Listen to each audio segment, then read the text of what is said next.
horror into a housewife. No? Come back. I said horror, like the genre. Let me explain.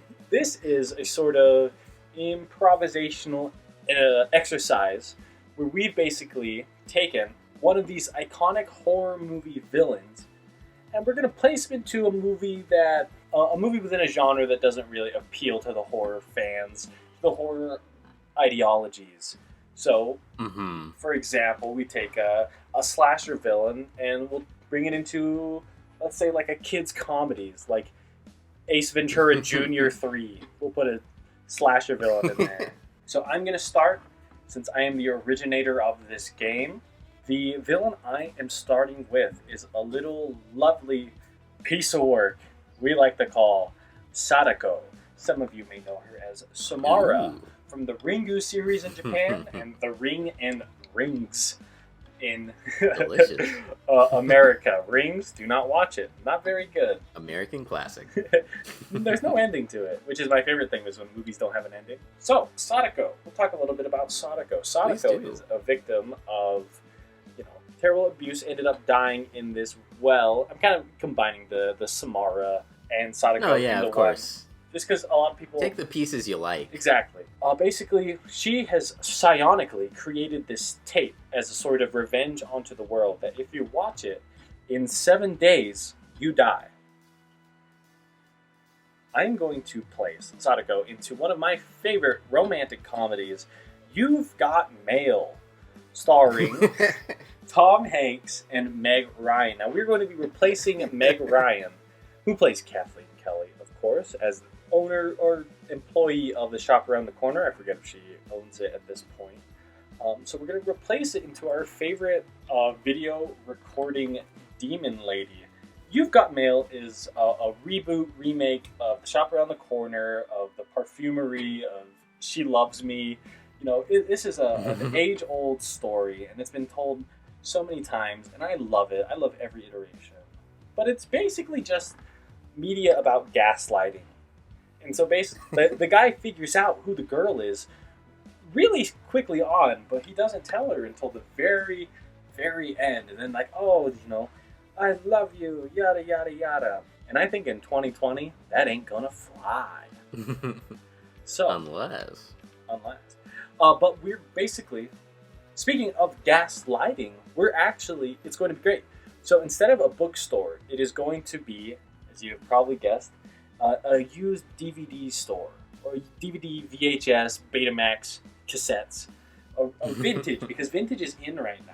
Hell yeah. And Tom Hanks basically buys this old classic television set so he can play these Betamaxes, play these VHSs in it. Now, unfortunately... Sadako catches on to the fact that he's gaslighting. And she's very familiar with gaslighting. You see, this is an old CRT television. And she's basically going to transform herself into gas and transport through these cathode rays and come out of the TV. Because I'm pretty sure that's how that works. I don't think she's ever come out of a flat screen. I don't remember a single moment she comes out of a flat screen. She does come out of, I think... Therefore, it could have never happened. Exactly. I do think she might have come out of the... Oh, what are they? The back of the seats in the airplane TVs? Oh, yeah. I think she does that in rings. Tiny screens. So maybe she can, but we're just going to ignore that. And so the end of the movie, instead of them getting together and being all in love, it's going to be, she sends him email. It's like he picks up the cursed tape. I'm a little rambling at this point. He picks up this cursed tape, and he's like, a gift from her that's like, we're in love, and he goes back and he watches it, and it's like, well, close up, mirror, fly, eyeball. He's like, what is this? And then she ghosts him, wink, wink, for 7 days, and then who knows? She comes out of the TV, and he's ecstatic. He's like, oh, I'm so grateful to see you. Guess what happens. That's a nice ending. No, she kills him. Oh, okay. Don't gaslight. I thought they just fell in love. Well, it's dramatic tension. Ah. So that's basically my little breakdown. I got a little rambly, and I was very excited. I love both these movies. My favorite part was when you talked about the cathode rays. You know what? I'll never stop talking about CRTs. I'm sure everyone listening will know. Yeah, I'm sure everyone listening will know what a CRTV is and how they operate. All right, I'm going to toss it over to you. Let's see you turn this horror into a housewife.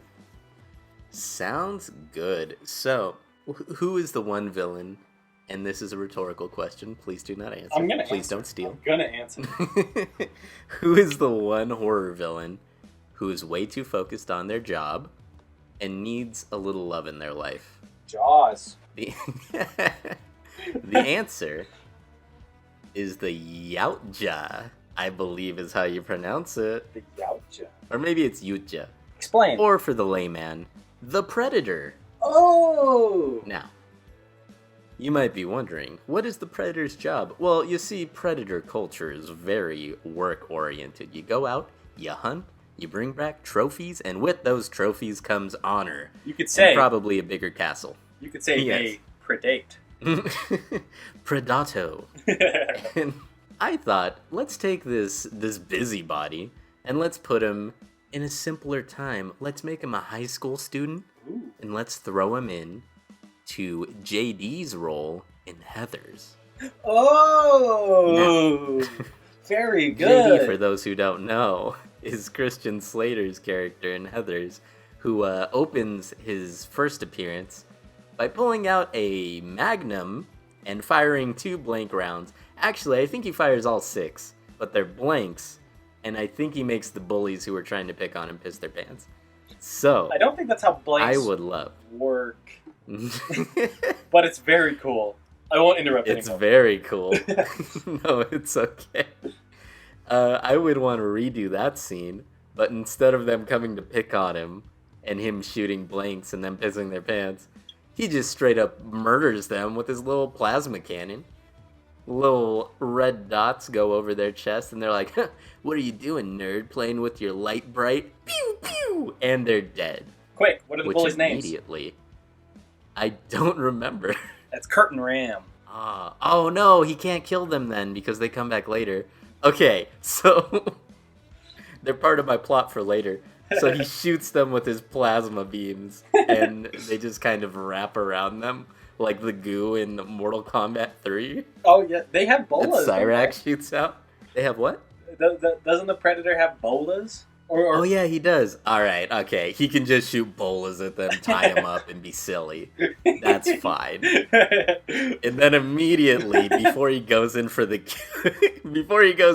kill, Veronica Sawyer, aka Winona Ryder, catches his eye, and this is the first time that Mr. JD Predator probably should have gave him a his clever last name's Predator. Mr. JD Predator immediately forgets about hunting. He doesn't think of his kill, the prey that he's caught. All he can think is, wow, I bet she's good at catching prey. So then they end up together. They end up doing a bunch of combat together. At first, unintentionally. Veronica thinks, oh, we're just having like a sparring match. But no, they're straight killing people, as they do in the original. True. Until the point where, what are their names? Corey and Ram? Kurt and Ram. Kurt and Ram. Until the point where he's like, let's go fight Kurt and Ram. And then they go into the woods. She tricks them into stripping. And they have a honor duel with one another. All brandishing knives. Veronica of Heathers and JD Predator versus Kurt and Ram. Which maybe is the end of the movie. Because I can't remember the rest of the plot of... Actually, I do remember the ending. And he blows up the school, so that's perfect for Predator. It certainly Because is. he can just blow himself up. When he realizes that she doesn't love him anymore.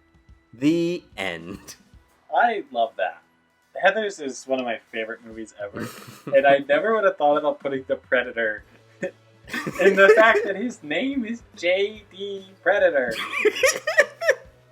JD Predator. Plus, there's like It kills his dad is just like a human father.